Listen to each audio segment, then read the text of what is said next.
Hey, good morning, my crypto big brothers and sisters. This here's Bulldog Rod, and we got Papa Ron. Looky there. You looking good, brother? Thank you, thank you.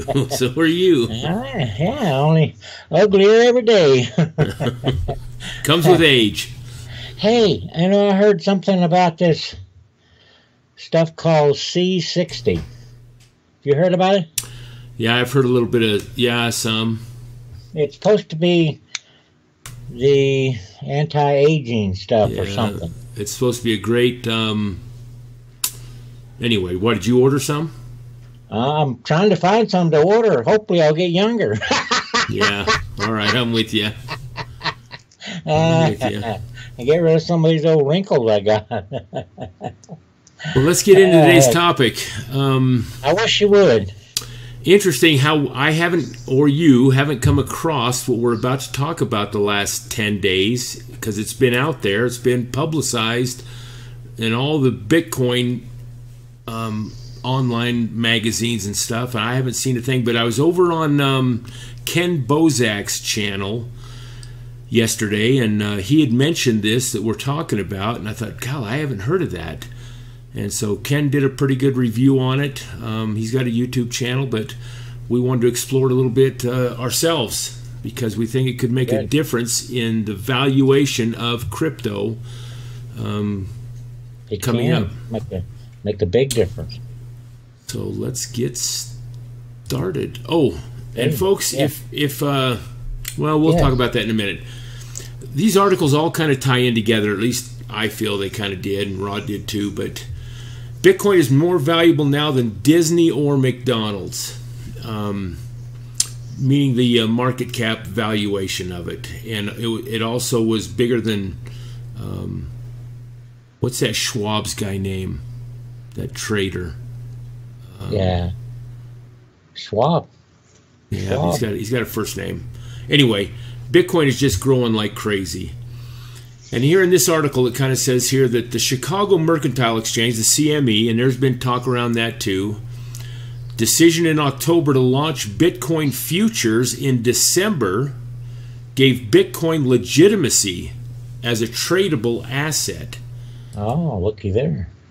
Legitimacy, legitimacy not for those that are already trading in it, but so these international bankers and financiers and all these guys that dabble in stocks, they kind of feel like, hey, we can maybe get into this now and make some money. And folks, if you don't know where to put your money, whether it be Bitcoin or Ethereum, we did a video yesterday on kind of explaining the different options that are out there and gave you some tools to maybe help you in your decision about where to put some money. So that video might be worth looking at.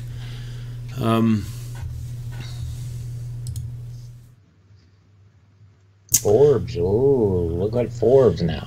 Yeah, this comes right out. We're even on Forbes, man. Look at there. Well, I say we, I mean Bitcoin. You know what I mean. Yeah, and they've done articles. They've got a couple writers over there that follow this crypto stuff pretty good. Yeah, they do. Before we get into this Coinbase thing, this kind of fits in too, and they give 5 reasons why Bitcoin will be the best high-growth investment for next year. We just want to highlight these 5 items because every one of them I think apply to what's really going on. And the first one here is Bitcoin's adoption will explode in 2018, according to them. Now, adoption meaning that more and more people will adopt it and be aware of it and want to get in on it. And not just Bitcoin, the other alts, they might, I mean, look at what Japan has done. It's a national currency over there. Yeah. And has been since April. Yeah, I know. And they have, several hundred thousands of retail shops that take Bitcoin as a currency. They do. So this adoption, according to this article, is going to kind of explode, is one of the reasons crypto and Bitcoin will do so well.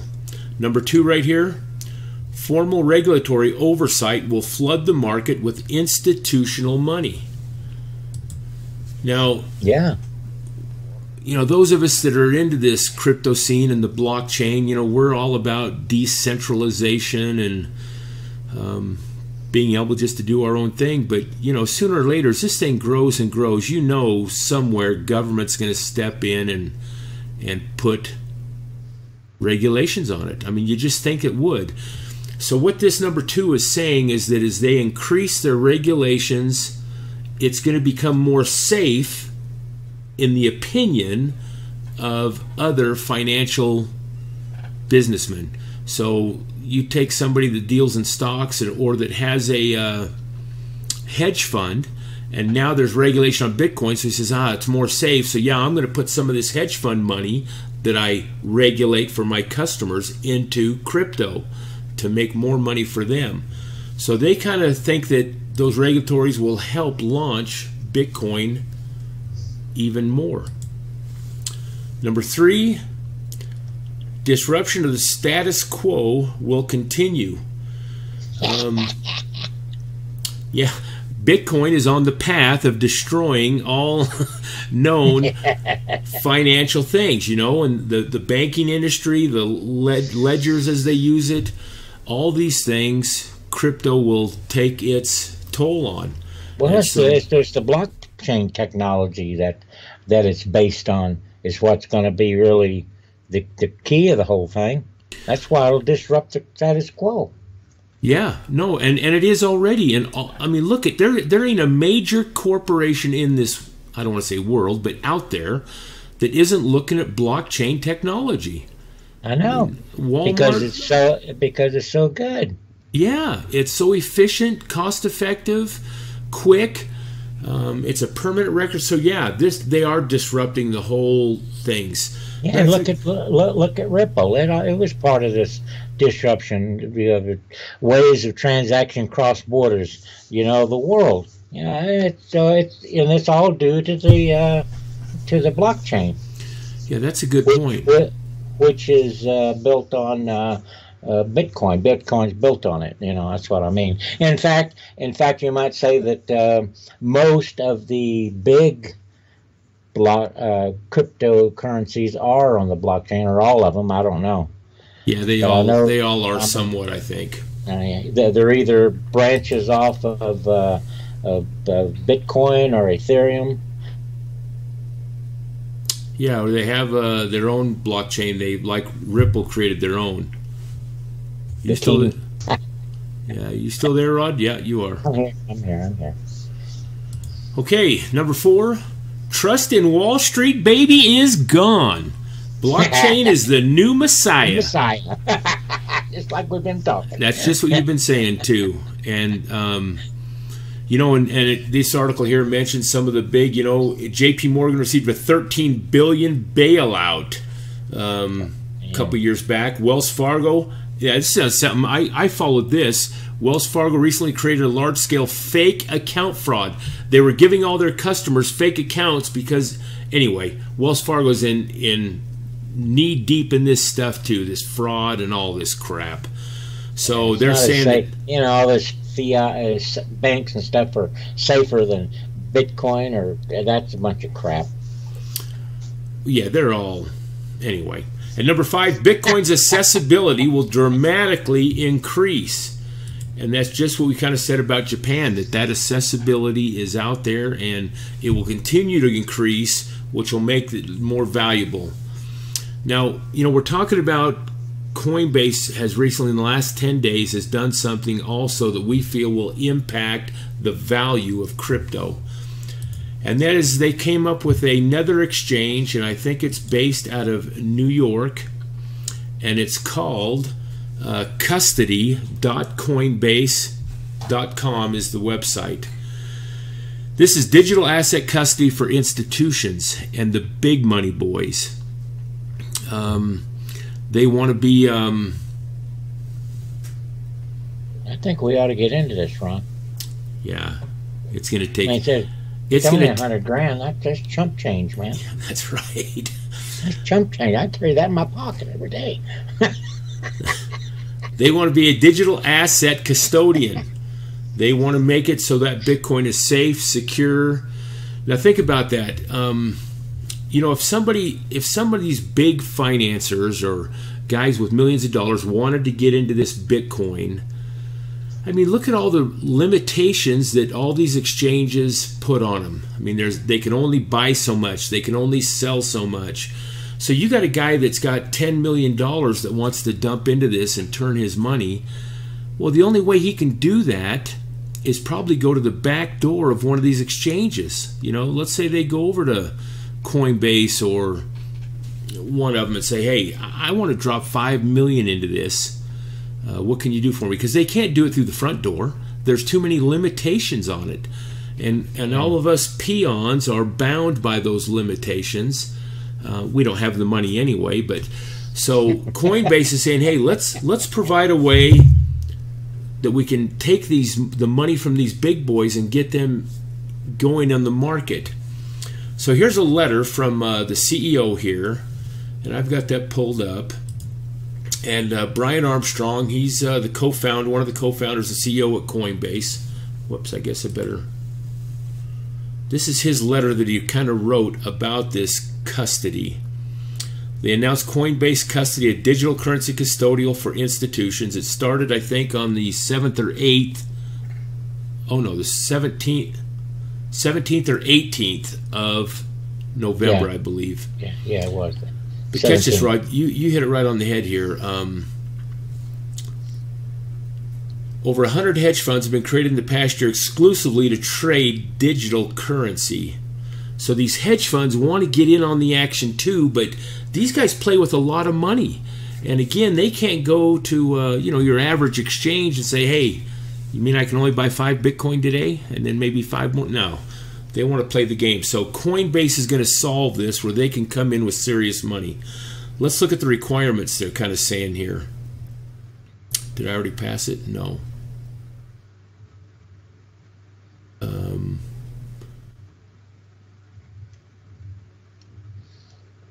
Right here. I got it. Okay. Facts and questions. Is this product available to retail customers? No. Nope.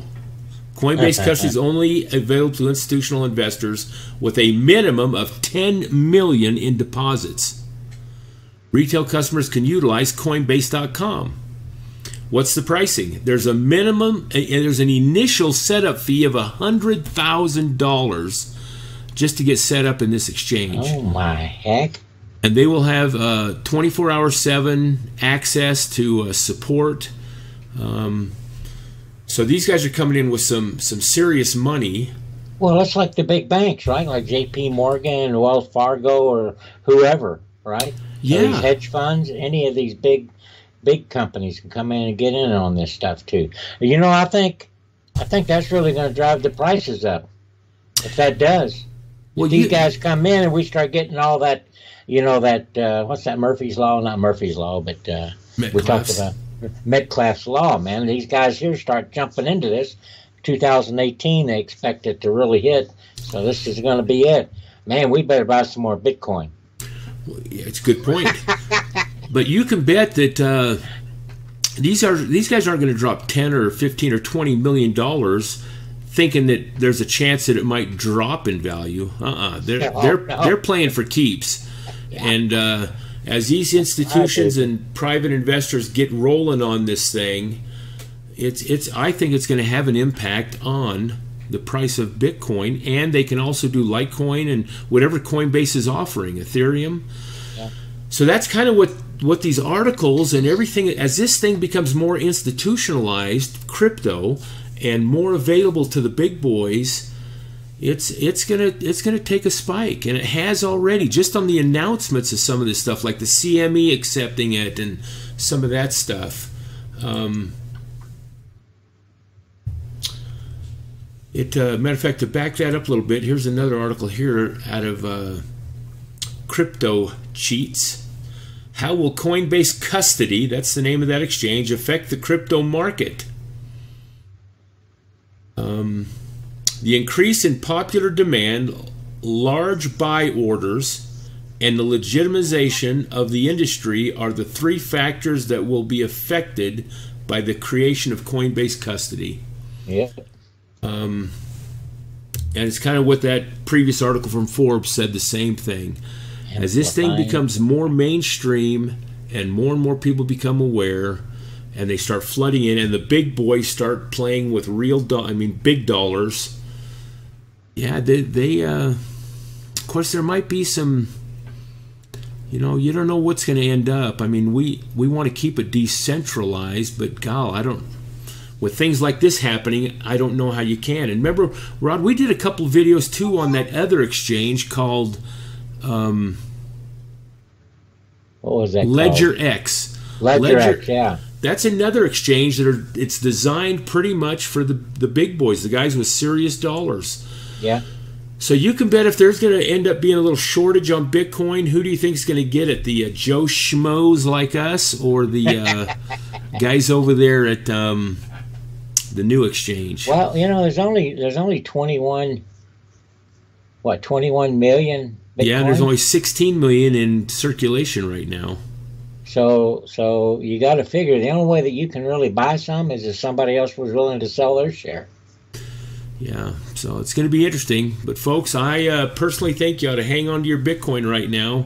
But I've read an article or two about where they're expecting this thing to drop because it's gone parabolic so quick. I mean, it gained $1,000 overnight, I think, the other night or something. Well, yeah, two days. I mean, from one day to the next one, from 8,600 to 9,600 one night. Yeah, it's crazy.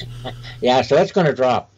But it won't drop much. It may drop down to 8,000 again. But it's going to and if they drop hard, I've noticed this on if you look on the graphs, when you see it drop hard, guess what? It bounces higher. Yeah, that's right. You've pointed that out before. But some of the articles I've been seeing this morning too are saying that we might not have that drop yet till we get through December, which might be interesting. I mean, it might grow all the way through this month and then maybe first of next year. God, who knows? But everybody I've been listening to says it's going to reach 40 grand next year. Well, I know there's guys that are saying even, yeah. And who knows? It's crazy. I mean, they all say 25 by the first quarter. By the end of the year, it's going to be like 40 grand, man. They're the way it's exploding. I don't know. I wish we'd have bought more when we got in, bro. Oh, boy, me. What were you thinking? What? I know. Are you dumb as a rock or what? I know. If I was double jointed, I'd kick myself in the rear.